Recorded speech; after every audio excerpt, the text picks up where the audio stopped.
குறிப்பாக யாழ் மாவட்டத்தை பொறுத்தவரையிலே ஆட்சி அமைக்க வாய்ப்புகளை கொண்ட அனைத்து கட்சிகளுமே அந்த உத்தியோக பெற்ற முறையிலே எங்களோடு தொடர்பு கொண்டிருக்கின்றன. அந்தந்த பிரதேச சபையை சார்ந்தவர்கள் அல்லது இரண்டாம் கட்ட தலைவர்கள் தொடர்பு கொண்டிருக்கிறார்கள்.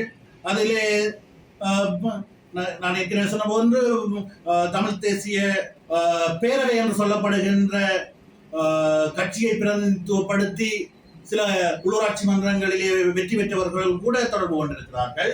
அதே போன்று தேசிய மக்கள் சக்தியை சேர்ந்தவர்களும் தொடர்பு கொண்டிருக்கிறார்கள். அவ்வாறு ஆட்சி அமைக்க வாய்ப்புள்ள அனைத்து தரப்புகளும் எங்களோடு தொடர்பு கொண்டிருந்த போதிலும் எங்களுக்கு கடந்த காலங்களிலே ஒரு கசப்பான அனுபவங்கள் இருக்கின்றது.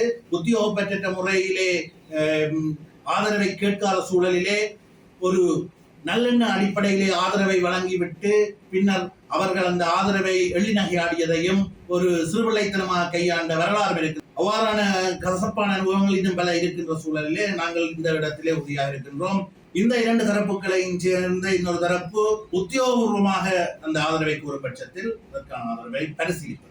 ஏற்கனவே இதை சொல்லிவிட்டேன், இரண்டு கட்சிகளுக்கான ஆதரவை தெரிவிப்பதில்லை என்பதிலே நாங்கள் உறுதியாக இருக்கின்றோம். ஆக யாழ் மாநகர சபையை பொறுத்தவரையில் தமிழரசு கட்சி தான் எஞ்சி இருக்கின்றது.